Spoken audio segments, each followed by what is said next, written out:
Bismillahirrahmanirrahim. Assalamualaikum warahmatullahi wabarakatuh. Merdeka. Merdeka untuk kita semuanya. Oke, pada tanggal 17 Agustus ini kembali lagi dengan saya Dwi Setiawan Santoso di channel Edupedia.it. Pada kesempatan yang baik ini kita akan membahas mengenai salah satu materi yang ada di dalam bahasa Indonesia, khususnya kelas 12 tingkat SMA, SMK maupun MA. Pada kesempatan atau video kali ini, atau video yang pertama kali ini, kita akan membahas mengenai tag editorial atau tajuk rencana. Yang di dalamnya nanti kita akan membahas mengenai mengidentifikasi informasi. Oke, sebelum kalian melihat video ini, jangan lupa like, komen, dan subscribe video ini dan channel ini, supaya nantinya kami akan terus termotivasi untuk membuat video tentang pembelajaran atau pendidikan yang nantinya akan semakin banyak lagi, khususnya tentang bahasa Indonesia. Oke, langsung ke materi mengenai mengidentifikasi informasi tag editorial. Kita bahas yang pertama yaitu mengenai pengertian dulu, supaya kita paham apa itu tag editorial atau tajuk rencana yang dibahas pada video ini. Pengertian dari tag editorial atau tajuk rencana adalah tulisan yang berisi kupasan masalah yang aktual atau baru saja terjadi. Jadi editorial ini mengenai kupasan atau pembahasan mengenai masalah yang sedang terjadi atau baru-baru saja terjadi. Dan juga kupasannya itu mengenai masalah yang masih menjadi bahan perbincangan di masyarakat. Semisal kejadian itu sudah terjadi lama tapi masih menjadi bahan pembicaraan, itu bisa menjadi salah satu bahan untuk membuat tag editorial. Jadi bisa sesuatu yang baru, bisa juga sesuatu yang lama tapi masih saja dibahas. Itu isi di dalam tag editorial. Kemudian, oleh karena itu, pembaca sering menilai kualitas dari suatu majalah atau surat kabar melalui kualitas editorial atau tajuk rencana. Jadi, pembaca itu bisa menilai dari kualitas majalah itu melalui editorial yang ada di dalam majalah tersebut. Nah, itu bisa kalian praktekkan ketika kalian membuka koran, carilah tag editorial atau tajuk rencananya. Nah, di situ bisa kalian bandingkan dari media yang satu atau koran yang satu atau majalah yang satu dengan majalah yang lain. Itu pasti pembahasan yang ada di dalam majalah atau koran tersebut itu berbeda dari majalah yang satu dengan yang lainnya. Jadi itu bisa menjadi tolak ukur dalam menilai kualitas dari surat kabar tersebut. Oke, tag editorial itu secara rutin muncul dalam koran atau surat kabar. Jadi bisa dipastikan di dalam surat kabar itu pasti ada tag editorial. Bisa rutin ya, bisa mungkin mingguan, atau mungkin bulanan atau tahunan. Nah, itu yang penting rutin. Berarti bisa dipastikan tag editorial dalam surat kabar itu pasti ada dan diutarakan secara singkat, padat, logis, dan mudah dimengerti. Jadi secara singkat, padat, logis, dan mudah dimengerti. Berupa kupasan atau pendapat. Ya. Kemudian tag editorial itu isinya itu mengungkapkan mengenai informasi atau masalah aktual atau masalah yang terbaru atau yang hangat diperbincangkan. Kemudian isinya juga tentang penegasan pentingnya masalah. Jadi penegasan tentang masalah itu penting dan tidaknya itu bisa menjadi tag editorial juga. Kemudian isinya juga mengenai opini redaksi mengenai masalah tersebut. Jadi pendapat dari redaktur atau penulis itu bisa menjadi tag editorial mengenai masalah yang diperbincangkan. Kemudian kritikan atau saran dari permasalahan itu juga menjadi isi di dalam tag editorial, serta harapan dari masalah ya itu bisa menjadi tag editorial juga. Jadi banyak sekali isi yang dibahas di dalam tag editorial ya. yang secara tidak langsung itu berupa kupasan dari masalah yang baru saja terjadi atau hangat diperbincangkan. Oke, itu pengertian dari tag editorial. Semoga kalian paham mengenai pengertiannya. Jadi pahami dulu pengertiannya, baru kalian lanjut ke pembahasan yang selanjutnya. Oke, saya harap kalian paham tentang pengertian tag editorial. Oke, kita bahas mengenai pembahasan yang lain. Jadi, dari pembahasan pengertian tadi, bisa kita simpulkan atau identifikasikan bahwa ada dua jenis tag editorial. Yang pertama, ada editorial fakta, yaitu editorial atau kupasan mengenai fakta atau kejadian yang benar-benar terjadi. Ya, ada juga tentang editorial atau kupasan mengenai sesuatu yang baru terjadi atau hangat diperbincangkan mengenai pendapat, baik itu dari orang per orang atau mungkin secara umum. Nah, jadi perlu dipahami ada editorial fakta, ada editorial opini di dalam tag editorial. Ya. Kemudian kita bandingkan dulu supaya kalian bisa membedakan antara fakta dan opini yang menjadi salah satu tadi dieditorialkan bahwa ada editorial fakta, ada editorial opini. Nah, bedanya ini dilihat dari ciri-cirinya. Fakta dalam editorial itu ciri-cirinya. Yang pertama, benar-benar terjadi. Yang dinamakan fakta itu pasti benar-benar terjadi. Kemudian ciri yang selanjutnya, waktu, tempat, kejadian, atau tanggal kejadian ini diungkapkan atau dijelaskan secara jelas. Jadi waktunya kapan, tempatnya kapan, tanggalnya berapa, itu dijelaskan secara detail. Itu kalau membahas mengenai editorial fakta. Kemudian diperkuat dengan angka-angka atau data. Ya. Beda dengan opini editorial. Bahwa ciri-cirinya ini belum terjadi atau masih rencana. Ya. Jadi apapun yang di dalam tag editorial opini ini masih rencana. Bisa juga berupa pendapat, ya, baik itu pendapat pribadi atau pendapat secara umum. Kemudian ini bersifat subjektif atau orang per orang. Ya, ini kaitannya dengan pendapat juga. Kemudian keterangannya belum jelas.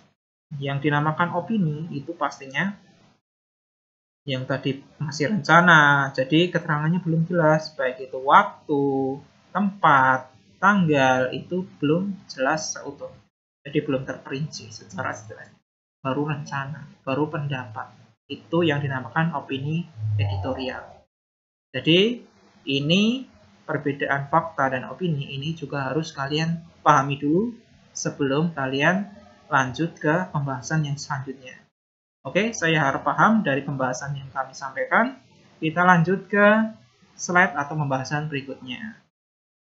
Nah, tadi kita sudah membedakan antara fakta, baik itu ciri-cirinya seperti apa, opini ciri-cirinya seperti apa. Jadi kita bahas lagi mengenai khusus ini tentang fakta editorial, yaitu tentang jenisnya.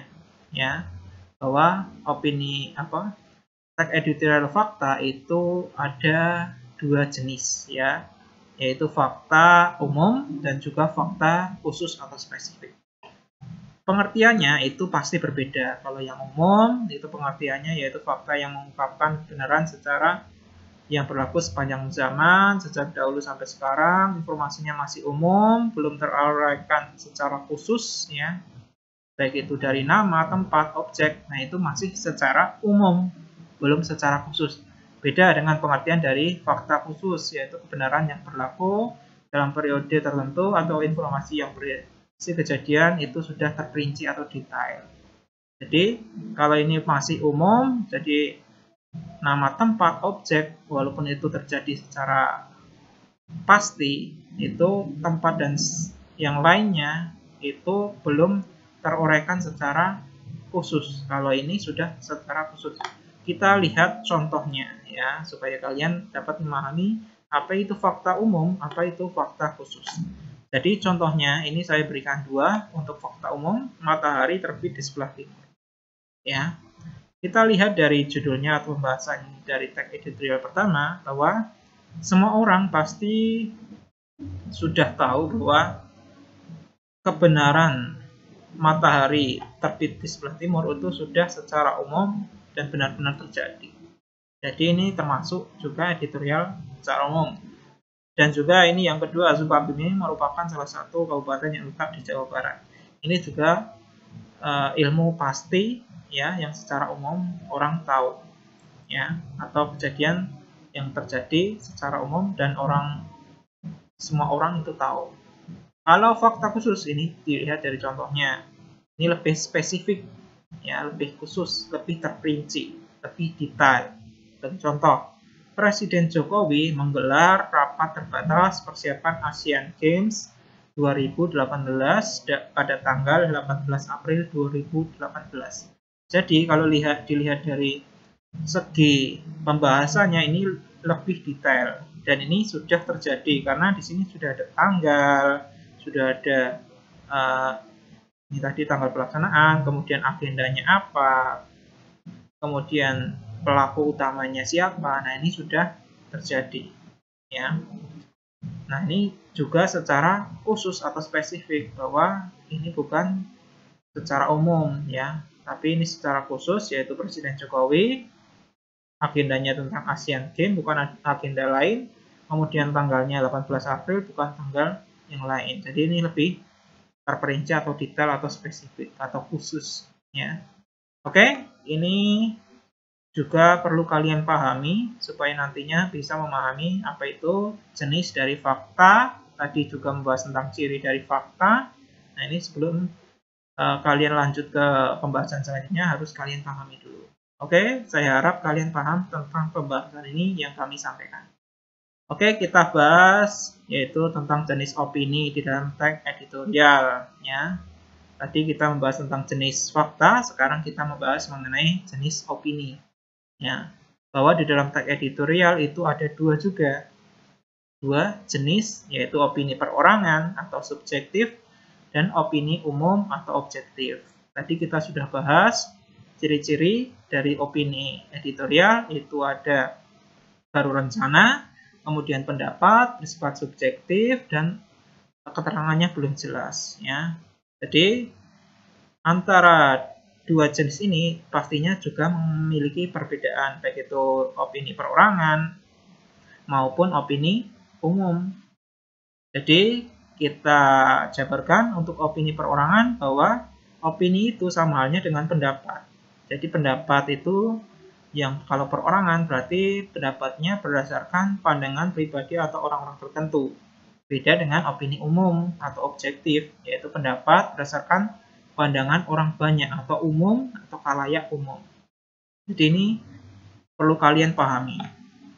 Nah, ini supaya kalian paham, ini saya berikan contohnya. Contohnya ini yang pertama dari opini perorangan. Menurut para ahli, pada tahun 2020 penduduk Indonesia akan mencapai 400 juta jiwa. Walaupun ini ada datanya, tapi ini menurut.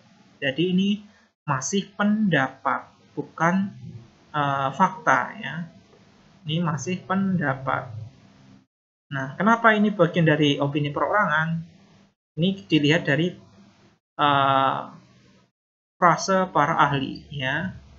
Para ahli berarti ahli-ahli tertentu saja ya, bukan ahli-ahli yang lain. Berarti seseorang yang bukan ahli ini tidak berpendapat yang sama dengan ahlinya, kemungkinan seperti itu. Jadi ini lebih ke perorangan, bukan umum ya. Nah, terlebih lagi yang contoh kedua, menurut saya pakaian yang dikenakan pria itu sepertinya bagus sekali. Nah, ini menurut saya, bukan menurut secara umum ya, hanya menurut pribadi tertentu atau orang-orang tertentu. Nah, beda lagi dengan contoh opini umum. Sebagai contoh di sini, menghisap rokok akan merugikan diri sendiri. Nah, ini sudah menjadi barang pasti ini merupakan opini umum, karena rokok itu memang bisa merugikan diri sendiri, bisa juga merugikan orang lain. Kenapa? Di sisi lain, rokok itu bisa merugikan dari segi finansial, ya, dari segi ekonomi. Karena ketika kita membeli rokok itu pasti dengan uang, ya. Dan bahan-bahan yang ada di dalam rokok itu juga bahan-bahan yang berbahaya, ya, yang pastinya juga merugikan dari segi tubuh kita, ya. Kemudian yang kedua yaitu terjadinya tsunami pada tahun 2004 di Aceh menewaskan banyak korban. Ini juga termasuk opini umum karena keterangannya belum jelas, walaupun ini ada tahunnya ada di Aceh, tapi korbannya berapa ini belum jelas. Ini juga termasuk opini. Beda ketika ini diubah menjadi fakta. Sebagai contoh, terjadinya tsunami pada tanggal berapa, ya, tahunnya berapa di Aceh menewaskan sejumlah berapa korban. Nah, itu misal ada data dan ada waktu kejadian, itu sudah termasuk fakta. Tapi karena ini masih belum keterangannya belum jelas, ini termasuk opini. Oke, paham ya? Oke, itu tadi opini perorangan dan juga opini umum, ya. Nah, ini juga perlu kalian pahami supaya nantinya kalian bisa memahami pembahasan kami yang selanjutnya. Oke, saya harap paham untuk pembahasan jenis opini. Tadi jenis fakta juga ada, sudah kita bahas. Kita lanjut ke pembahasan yang selanjutnya. Yang perlu diingat di dalam teks editorial bahwa pernyataan berupa fakta dan opini biasanya diutarakan atau disampaikan secara singkat, logis, dan menarik. Ya, tujuannya mempengaruhi pendapat pembaca dalam menerjemahkan berita agar pembaca dapat menyimak hal-hal penting di dalamnya. Jadi, ketika nanti kalian menulis sebuah teks editorial atau mungkin kalian membaca teks editorial, pastinya yang diutarakan atau disampaikan itu berupa hal-hal yang singkat, kemudian logis itu masuk akal, dan juga dengan bahasa yang menarik.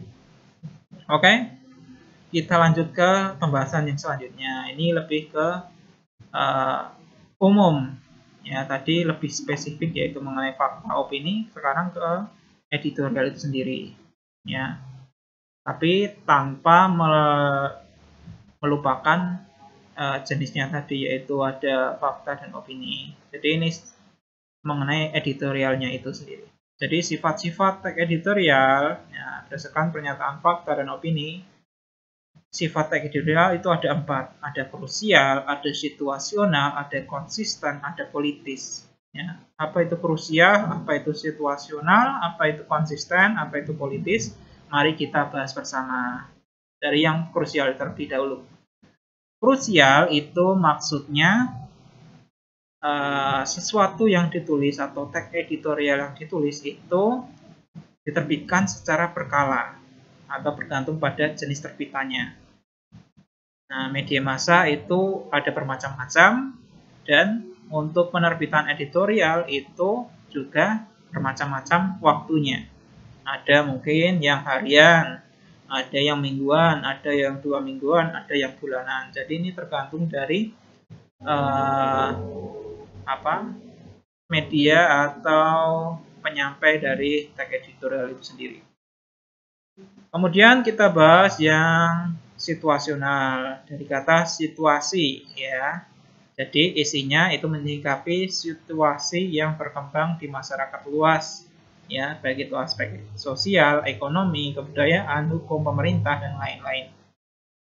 Nah, yang dimaksud situasional bahwa teks editorial itu dibuat atau dipublikasikan berdasarkan situasinya. Ya, sebagai halnya pada situasi sekarang itu kita sedang merayakan hari ulang tahun kemerdekaan ke-76, ya. Itu bisa menjadi teks editorial, ya, yang diterbitkan mungkin pada minggu-minggu ini, ya. Jadi ini menyikapi situasi yang berkembang.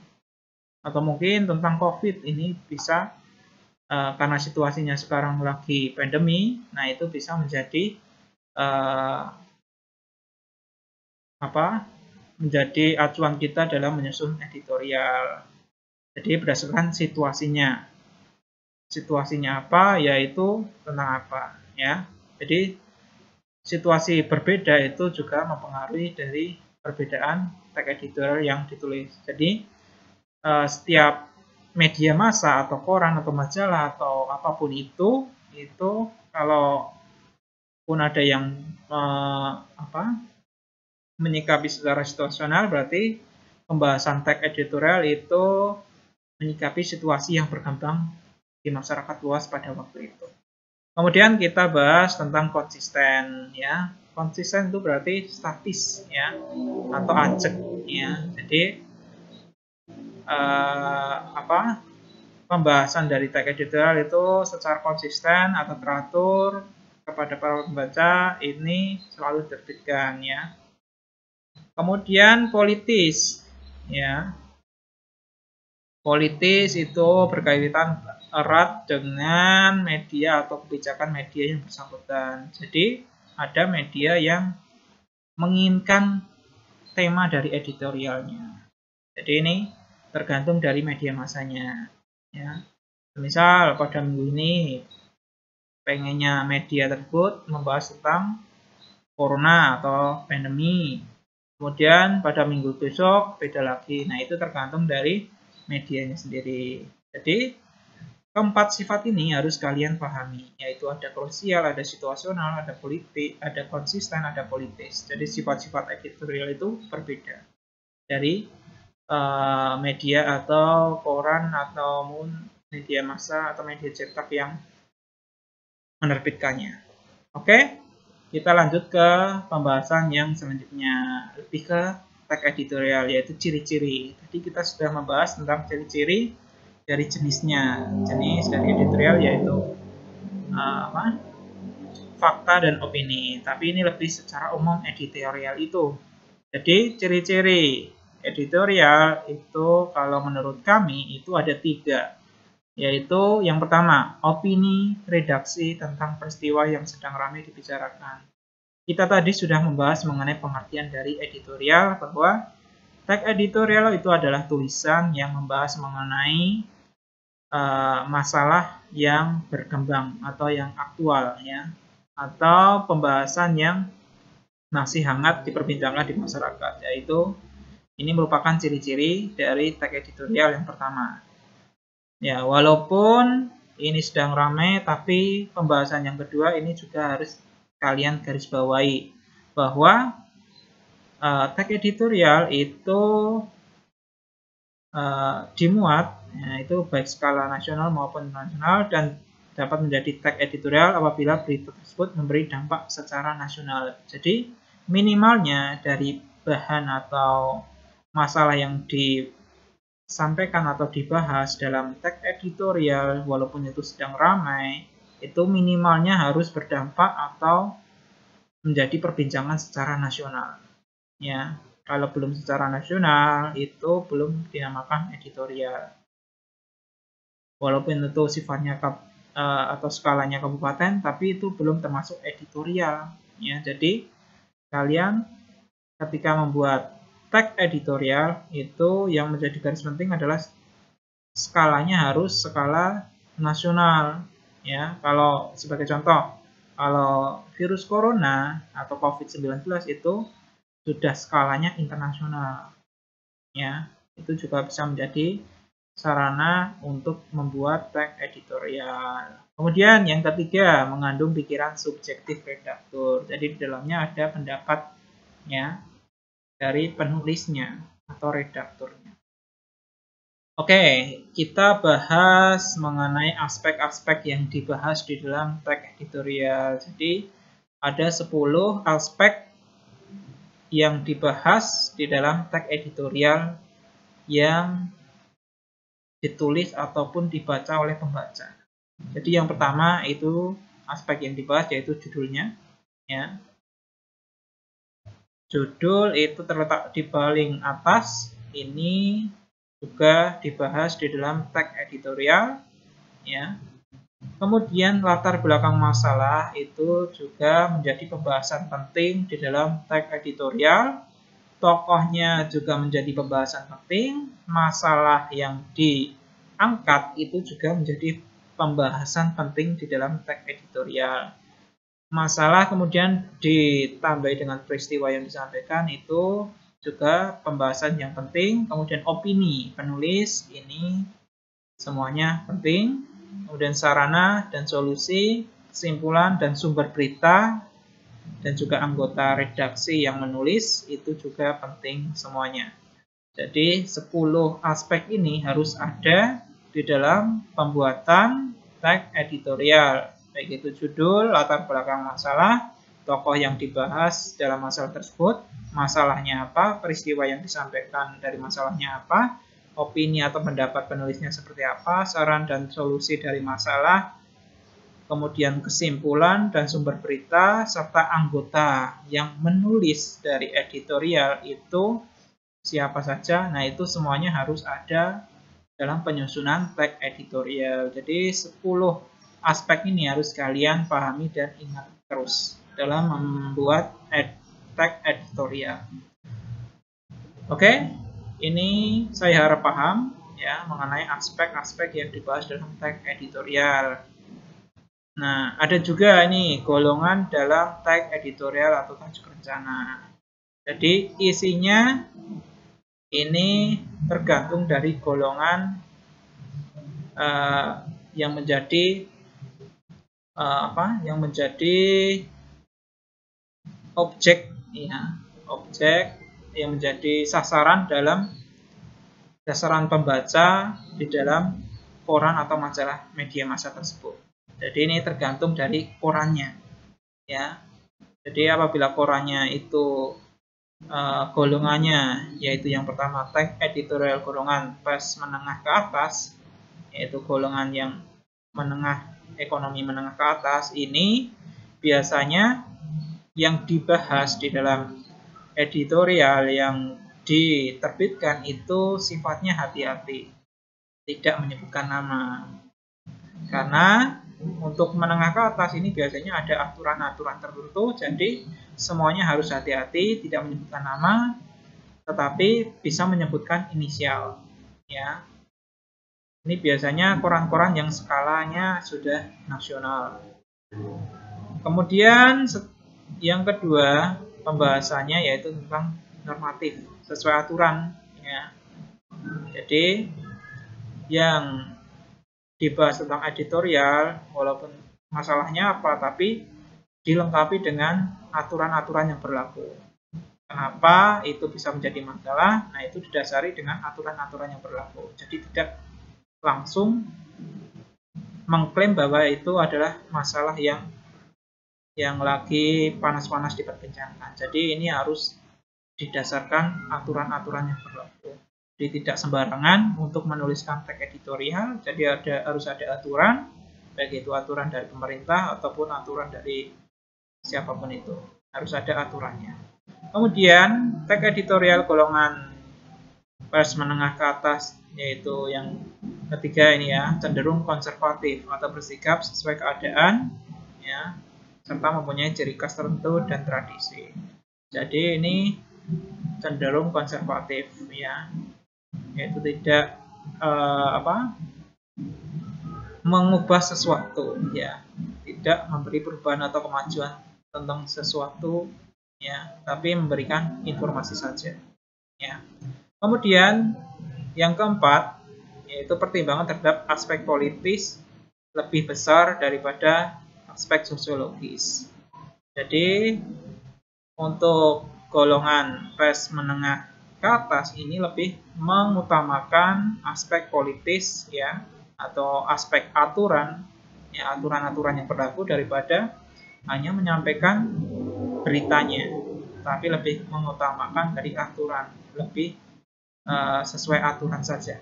Jadi ini untuk ciri-ciri dari teks editorial golongan pers menengah ke atas, atau disebut juga pers yang berkualitas, yaitu tidak menyebutkan nama, kemudian harus ada dasar atau aturan yang berlaku, kemudian tidak memberikan perubahan ya, atau bersifat apa adanya, kemudian lebih mengutamakan aturan dalam penyampaian pembahasan masalahnya. Beda dengan golongan yang kedua, ini biasanya ditujukan oleh golongan PES menengah ke bawah. Jadi pembacanya biasanya dari golongan menengah sampai ke bawah, ya, yaitu rakyat. Kalau yang ini biasanya orang-orang petinggi, ya, kalau yang golongan pertama. Nah, ini PES yang berkualitas ini biasanya untuk pembaca yang golongan ekonomi dari menengah ke atas atau petinggi-petinggi. Kalau yang ini biasanya rakyat, pedesaan dan sebagainya. Nah, ini ciri-cirinya yang dibahas dalam teks editorial itu biasanya lebih berani langsung menyebutkan nama yang diberitakan. Ya, semisal yang diberitakan adalah Pak Dudit. Nah, berarti langsung menyebutkan secara nama, baik itu nama panggilan ataupun nama lengkapnya. Kemudian atraktif, mempunyai daya tarik untuk semua golongan, ya. Ini juga bisa golongan atas itu bisa membaca ini. Nah, ini karena mempunyai daya tarik untuk semua golongan, ya. Kemudian progresif, ya, memberi kemajuan, perubahan, ya, memberi kemajuan atau perubahan, ya. Karena ini mungkin di sini banyak sekali solusi, ya, yang nantinya ini bisa menjadi pijakan dari pembaca supaya ada perubahan atau kemajuan, ya. Kemudian lebih memilih pendekatan sosiologis daripada pendekatan politik. Jadi lebih ke penyampaian saja, tidak mengutamakan aturan-aturan yang berlaku. Jadi ya lebih berani, ya, lebih berani, tidak mengutamakan aturan-aturan yang berlaku walaupun ada sedikit aturan yang diterapkan, ya, tapi mengutamakan sosiologis. Kemudian lebih atraktif, progresif. Itu golongan atau sifat teks editorial atau rencana, bahwa ada dua, yaitu golongan PES menengah ke atas atau PES berkualitas, ada juga PES yang menengah ke bawah. Jadi ini juga perlu kalian pahami supaya nantinya kalian tahu bedanya media massa yang memberitakan atau mempublikasikan editorial golongan ke-1 atau golongan kedua, ya. Oke, saya harap paham atau kami harap paham. Kita akhiri, ya. Ini sudah selesai pembahasan mengenai video yang pertama. Terima kasih sudah menonton video ini. Jangan lupa like, komen, dan subscribe video ini supaya nantinya kami lebih termotivasi untuk membuat video-video tentang pendidikan yang nantinya akan lebih banyak lagi kita bahas pada channel ini. Jadi jangan lupa like, komen, dan subscribe channel ini supaya nantinya channel ini lebih bermanfaat dan pembahasannya lebih banyak bermanfaat untuk teman-teman yang lain. Oke, terima kasih. Sekian. Wassalamualaikum warahmatullahi wabarakatuh.